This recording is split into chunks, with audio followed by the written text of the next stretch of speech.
Hello and welcome to today's episode of the Home Rockstar Podcast. Excited for today's guest. He is the CEO of B Positive Blood Type. Love that name. Super cool. And what he does is he helps corporate professionals who are struggling with reaching their goals by giving them strategies, personal brand improvements on how to, and also how to execute on those goals. So I'm excited to be rocking out today with Gregory Harrington. Hey, Greg, you ready to rock? I'm ready to rock out. Awesome. Tell me a story of success that we can be inspired by.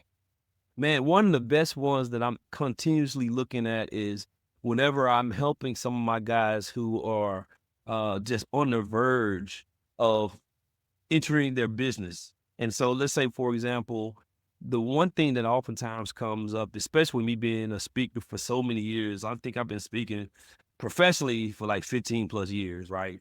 And a lot of guys come to me and say, hey, I want to do this or I want to do that, but I'm not a good speaker. I say, well, what if you change that word to trainer? Hmm. So just train me on what it is that you do. And then the aha pops on. So no longer do you have to be this amazing speaker who understands how to articulate words to breed power. You just have to train it. You just simply brain dumping on the things that you already know that you do well.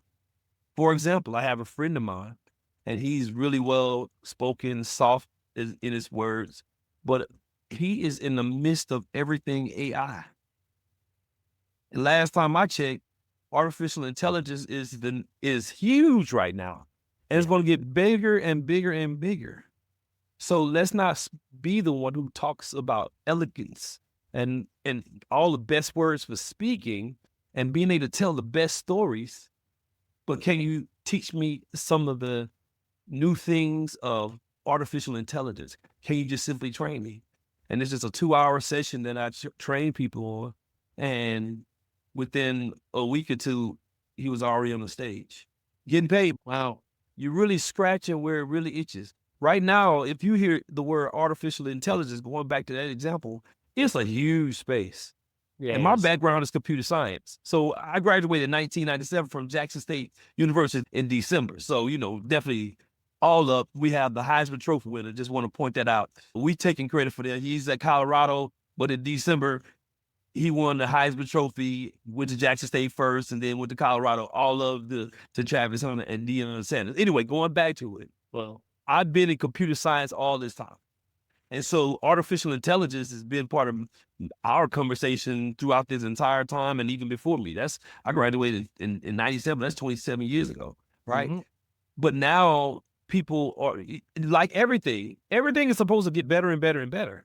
So we're in 2024.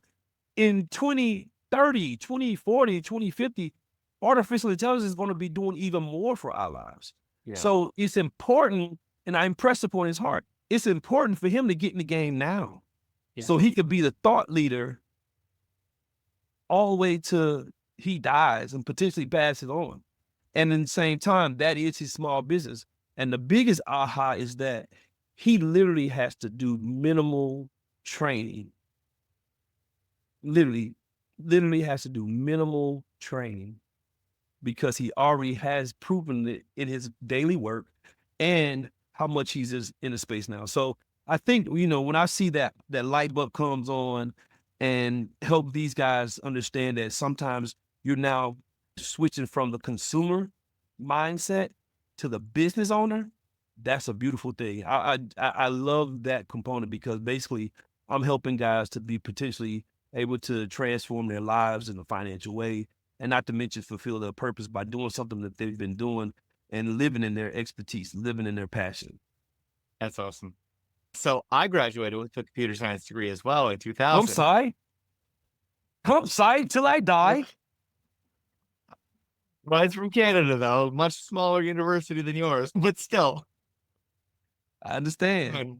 Yeah, I know that's cool. And it is, AI is going to be even bigger. And I think you're on the right track there with coaching your person, because, if you get it right now, if you kind of understand what's going on, then, I do think that this is a great space because, even just speaking on this podcast, I think most of the entrepreneurs are sort of, they're catching on, it's at least over the last 6 months for sure. But there's still a lot of people, and I do have these conversations that are kind of afraid of it.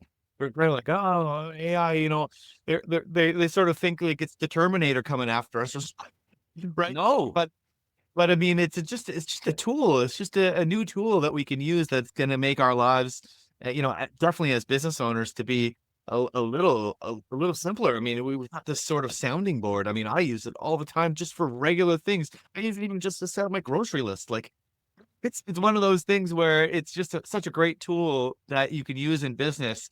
So I'm glad that you're embracing it as well. But of let course me you are. You're computer let me science. tell you this fun fact, man. People hate me when I drive. I admit that I am a bad driver. I'm a bad driver. I don't use my signal lights. I'm not necessarily aggressive when I drive, but I'll be good driver, right? And so I have a Cybertruck now, and this, by the way, it's a beautiful truck. The good thing about it is that it's so many different things, but one of the pieces that it does is the self-driving, the full self-driving. At a minimum, it uses signal lights. So It keeps you in the lanes. it's eclipsing my ability as a human to do better driving than me. But the full self-driving in that car is just unbelievable. But this is something that is something that we use on a daily basis, right? When I first moved to Austin, I was working at a company called, IBM. I was working at Yep. IBM. Majority of my time was at Dell Technology, but I was at IBM. And they had a center of excellence, and that spot was simply showing how the refrigerator could just determine when you need to order milk. And that was way back in the early 2000s. Yeah. Look at where we are now. You can almost basically get them the dentist shows up at your door. Yep. Yep. So Yeah. it's just putting a space into the consumables. Even that same company, it was Watson. So even in that example, going to another one, this is the one that just blows my mind, kind of going into this coaching mode. And she was a mentee of mine, fresh out of college. She was an intern when I became her mentor at Dell, and then she came as a full-time employee. So she and I were just getting together once she came to Dell for the first time as a full-time employee, finishing college, and just say, hey, you know what? The housing costs are always going to increase. Your apartment rent is going to continually increase. Housing market is going to continually increase. So if nothing else, just try to get into a house as fast as you can. Yeah. She didn't even know that was a possibility. And so I'm like, what you mean? I say, yeah, let them deny you. Don't deny yourself. Yeah. And so I immediately connected her with my friend who's a realtor, and she was on the hunt like the next week, literally the next week. And so she ended up getting a brand new house. It took about a year for her to choose a house, build it. And about a year to that day, she was able to close on her house. On day one of that house being closed on, it had $78,000 in equity in it. Wow. And then the boom happened in that period of time where it increased to about $150,000 in just 2 years. And she literally moved from her college apartment to her own home. Well, Think of that. And so whenever when I say it's like, even though we use the word coach all the time, mentor, whatever the case may be, I get so much joy in just opening the eyes of those who just may not be exposed to this information. I'm a recipient of plenty of good mentors, and so I want to be in the person that where I don't hold back the knowledge myself and share what I know. I'm a strong believer that exposure leads to expansion. And that is a huge thing for that. So, man, we could talk about so many different things from artificial intelligence. Sometimes the mentee becomes the mentor.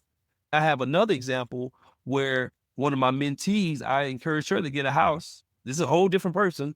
That's the first thing I do. I say, I can't give you money, but I can show you how to at least get your housing costs locked in.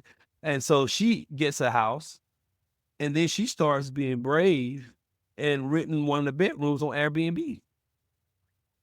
And so I'm like, hold up, you're a single lady and you're comfortable doing it?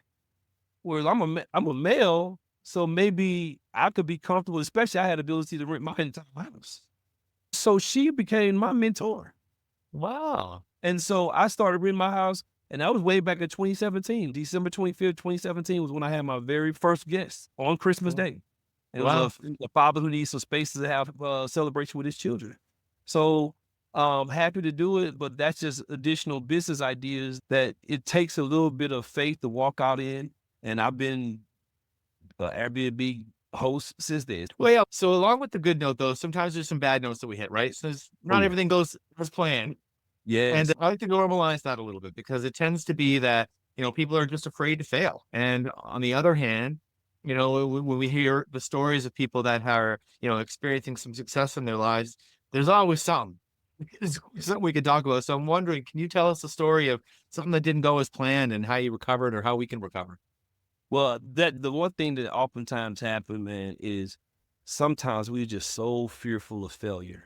Mm, We're so fearful of failure. And just like I know in the life cycle of software, there is this one phase in the life cycle called test. And the testing phase is to push your code to failure. yeah. It's just part of it. And oftentimes we don't do it because we just haven't ever done it. And so we're fearful of it. But in that journey towards failure, you actually are learning, even in that same analogy with software coding, you actually are learning, oh, I made this syntactical error, or I didn't anticipate this workflow and this work stream to run into. I may be running out of memory. I haven't allocated enough memory for it. I may be calling the wrong class. I may have the array confused. Whatever the case may be, I now know that I can go back and fix it, right? And if I go back and fix it, that allows me to correct my mistake because I've already gone to failure. So in that same instance, we oftentimes are just scared to jump. Even when a failure comes by the wayside, you're going to constantly be hesitant to do it again. Whereas I think for me, I'm the opposite. And I don't want to give up and don't want to quit. Perfect example was I had a startup idea that I wanted to take to fruition. And when I had the idea, of course, it takes a little revenue. A lot of people say, well, I could just automatically go to angel investors and investors out the gate. That's rarely the case. A lot of times you Yeah. got to put your own money up front. You know what I Yeah. mean? Yeah. And so your own money up front, try to minimize it. Of course, you clearly ain't going to be paying yourself a salary when you don't have any money or revenue to pay yourself. So I put the money up to the tune of about $20,000. And that was to create an application. I had some partners in India where they actually had the intel to write the application. And for some reason, it would not work to the way some parts of it worked well and some just wouldn't. And then here comes the pandemic. Oh my God. They were really, really restricted on how they could work. And remember, they had to physically work in the office is how they did it. And they Uh-huh. barely, it's funny, you have work from home is the name of your podcast, right? Well, and so the reality of it all is it really, they didn't have the ability to do so work. Hmm. So at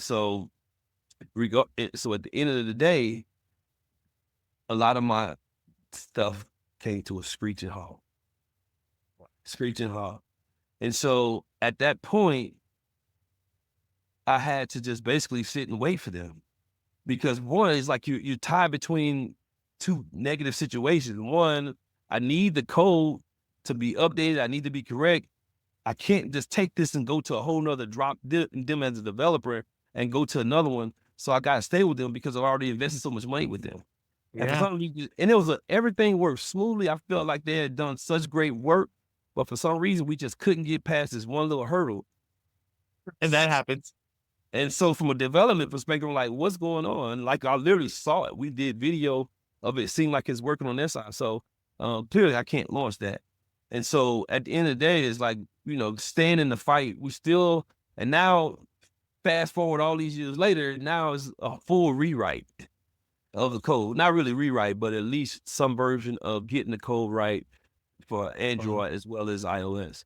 And so those things don't hold you back from being successful. It's like sometimes you have those bumps in the road and you just stay the course.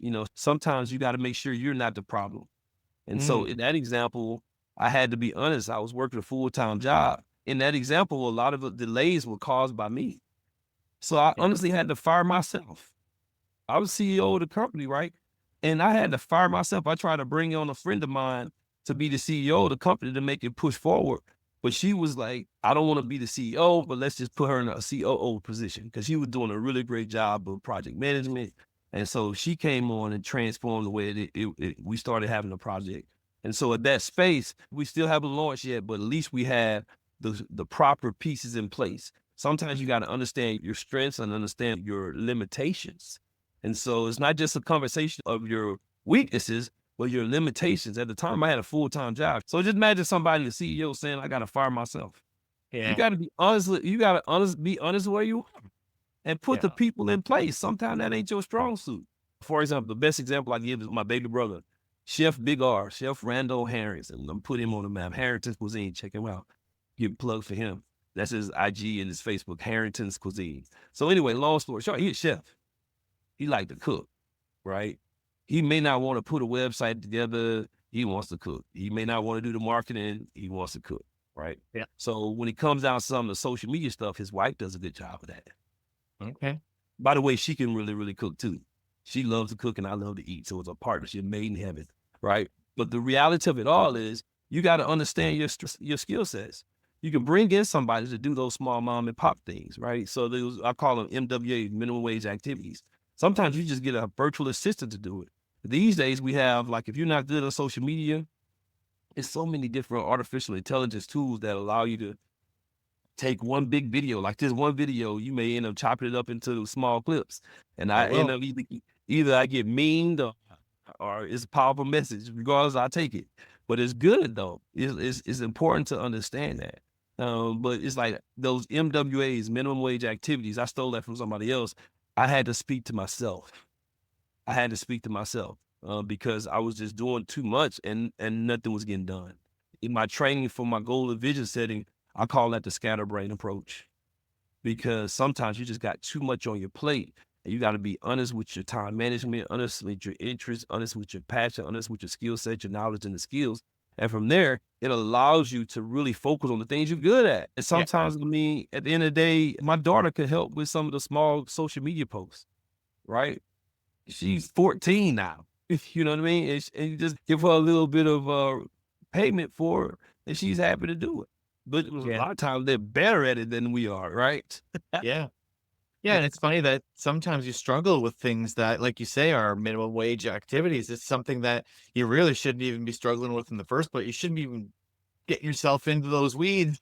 A lot of us sort of feel like we need to know every part of our business, but in some cases, yeah, you probably have to have a bit of a knowledge about the parts of your business so that you know that you're not getting ripped off. But on the other hand, you should be giving yourself permission to let some of these things go if they're not your gift zone, right? 1000%, 1000%. And I think that the truth is kind of like, follow the pieces that you love to do. And sometimes you just got to pay. I get it. We don't have the revenue for at the beginning of some of these companies, but there are ways to get the job done. So you spend your time in identifying a good person to do it, and then just trust them to do the job. You still manage it, and that teaches your management skills. Sometimes that is not a skill set a lot of entrepreneurs have.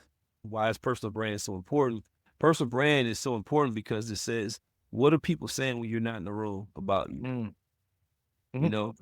How do they think about you? And the truth be told is a lot of times it's basically what you have allowed them to do, what you stated, what the energy that you've given off. That's your brand. So the best question is, do you like it? Yeah.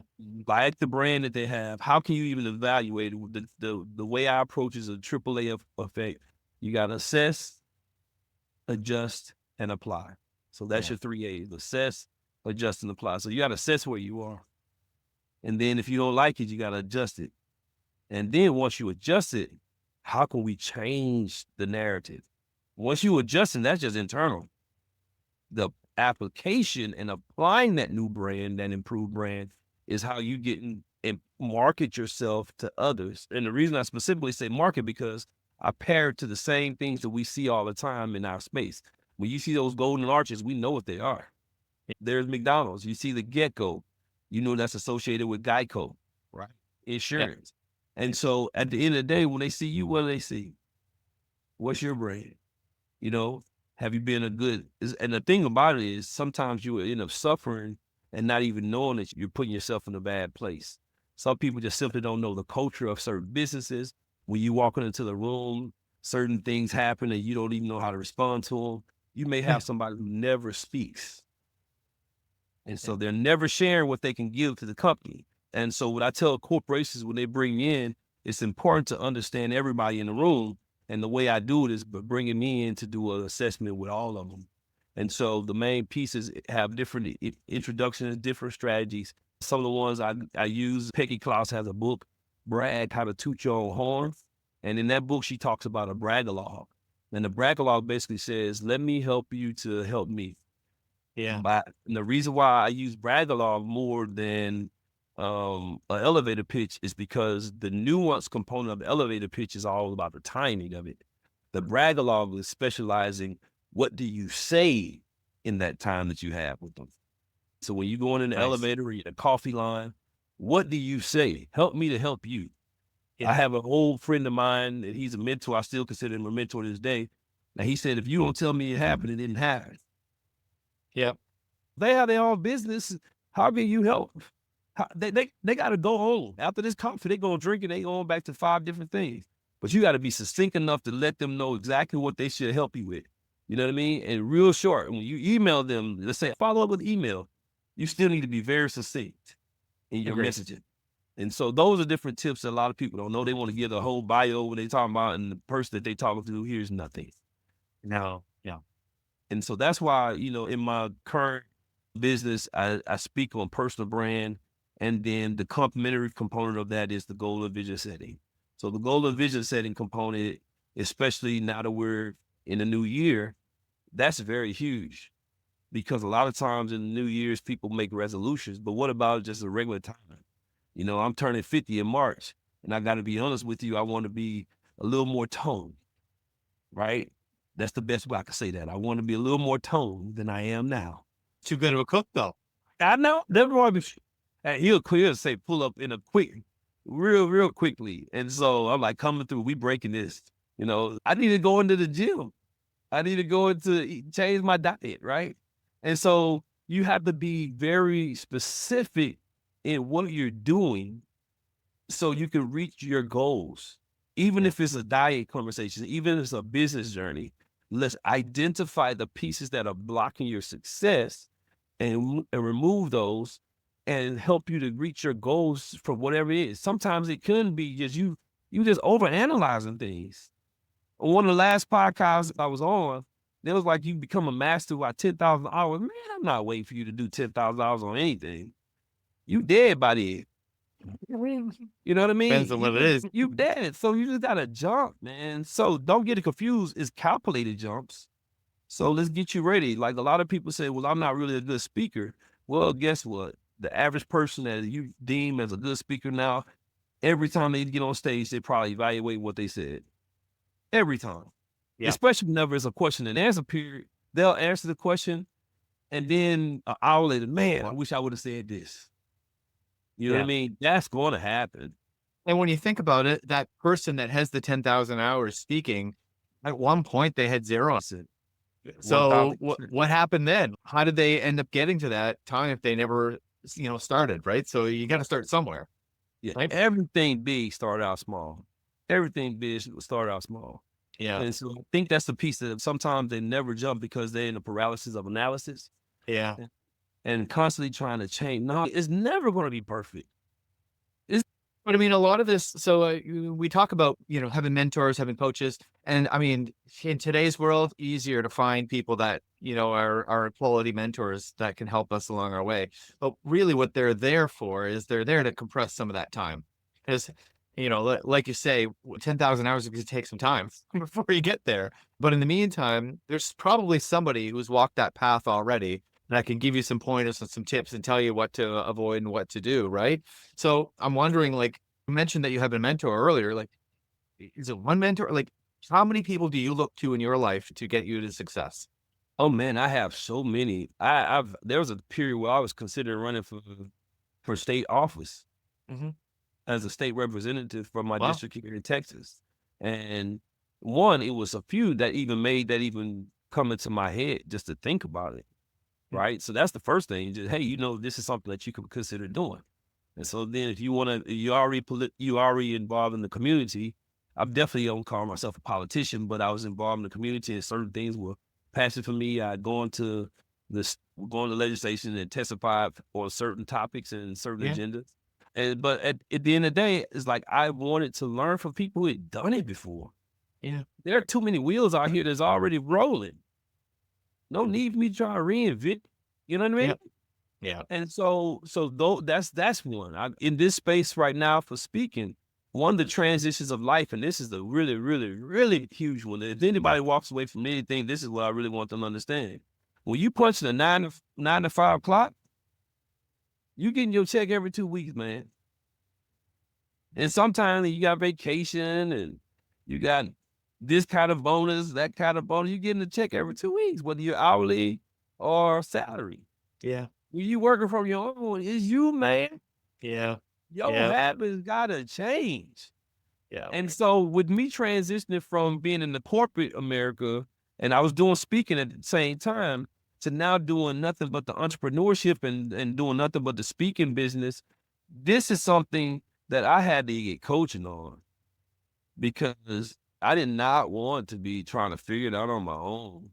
And the biggest ahas is like, you realize that you were eventually one of the consumers of that space, but now you're actually the one that's creating the content for other consumers.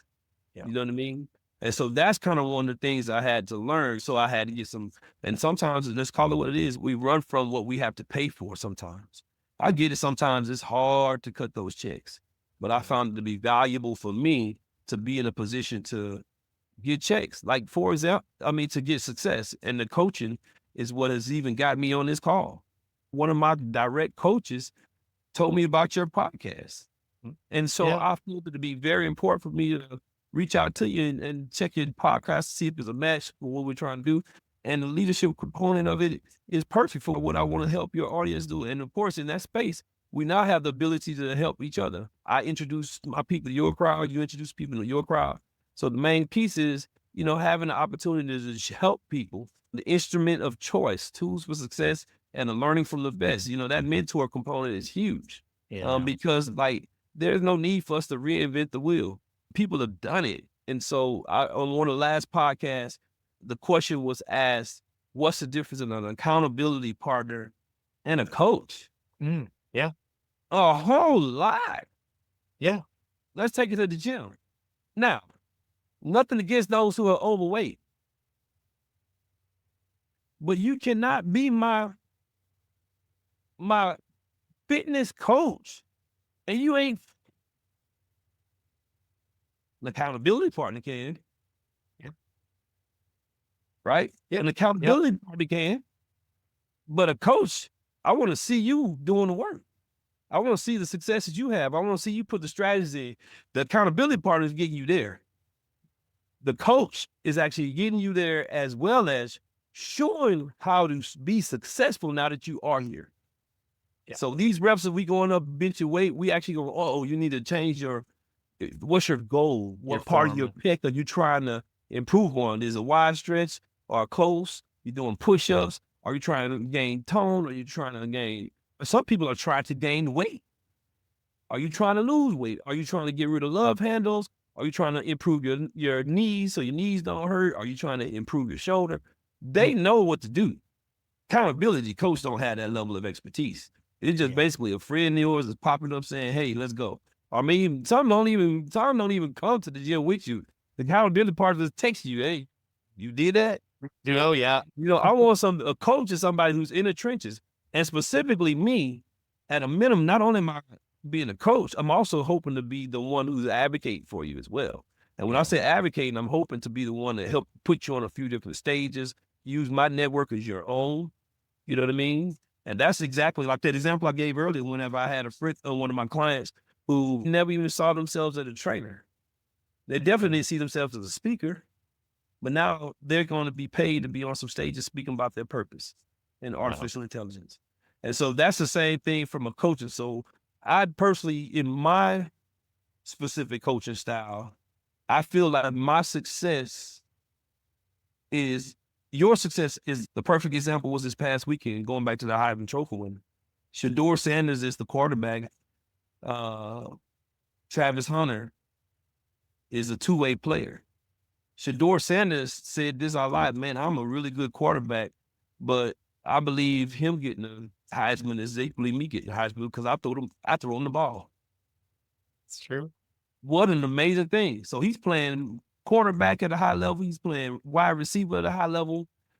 But just think of that. The quarterback, the leader of the team, is receiving the success through his own person, through his own teammate. And because it's true. And so that's how I see it as well. The success of I value their success as my measuring stick. You know what I mean? If you do the things I encourage you to do and teach you to do, I want you to be successful. And I believe that you will. And so I'll be sitting proud. You know, one of the biggest joys that I had was when I had to let one of my guys go to another team because they had gotten promoted. Yeah. That was amazing. That was amazing. And sometimes it's not even because of something I've done, but maybe just a connection that I've made. Oh man, you want to go in that space? Go talk to this person. This is somebody I know. And so that's the same thing I find to be super value here, man. It's super cool, man. So tell me what's exciting in your business right now. Man, so what's happening in my business? Remember, my niche is personal brand and goal and vision setting. But throughout these years and me being a speaker, I've personally taken a lot of training myself. And because of the training I've taken in the speaker business, I've found the best practices that have been helping me to be most successful. Mm-hmm. And I also see some of the gaps that I know I can help fill. Yeah. And so now what I'm doing is I'm teaching them how to build your business speaking.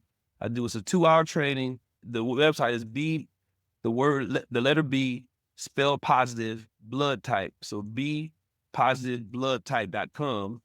Yep. And you'll click on the link that says building your business speaking, and you can sign up for my class, my training. Now be mindful, the main piece is you'll have the ability to click on that link. And once you click on that link, it'll allow you to join the session with me. And so at the end of the day, we'll have the ability to get you squared away for that training. I have the Babysit to Success mentorship, the one-on-one coaching. So if you decide that you want to continue with me as a coach, then we can go directly there. So both of those are the way I do it. I personally don't do the hard selling. I just tell you my prices. And if you actually are interested, we want to take you people who are serious about growing their business and being successful. The reason why I have the BTS, Babysit to Success, is because we know for a fact that your habits need to change. Going to that same example where you have the person who's my brother who's a chef, he may not be interested in creating a website, right? So I'm going to help you understand how to get your website created and potentially even how to make small different changes, how to set your email up, what merchant account you need to use to get payments. And so with that said, you know, some people pause at that and they're just overwhelmed by that. I know how to cook these cupcakes, but how do I get a website? How do I create social media? Whenever I have a new dessert, how do I post on the website? How to create it on my social media? So we walk through that through the BTS. So Babysit to Success. And the reason I specifically say babysit is because that's exactly what I'm doing. I call myself the beautiful coach all day, but what I'm doing is I'm helping you to get there with calculated chunks. We want to make sure we understand the calculations of what it is. So I offer those two trainings. One is the training, which is $499. And the other one is $5,000 for 6 sessions. And for those on the call, I'm going to throw a bonus in. Remember, I focus on that website. I'm going to get your website included in that. If you don't have a website, you're trying to start, part of that bonus, I'm going to get your website. I'm going to buy your domain name, and I'm going to get the web hosting for free, and it's going to be yours, 100% yours. So even if you no longer continue, all things will be transferred to you 100% in your name, so it's owned by you, not by me. But I'm going to do that bonus up to $200 worth of a domain name, and then also the web hosting will be done. Remember, I just said 2 different things. Some people don't know there's a difference between web hosting and domain name. So that's what I'm saying. We can't just assume that people know those things. So reach out to me at Greg at bpositivebloodtype.com, the letter B, the word positive, blood type. And yes, my blood type is B positive, but we speaking positivity into the heart. So that's it. Awesome. Thank you, Tim. Thank you so much for rocking out with me today, Greg. That's awesome. Absolutely. So thank you again for rocking out with me today. It's been a lot of fun. And to the listeners, make sure you subscribe, rate, comment. We'll see you next time on the Work at Home Rockstar podcast.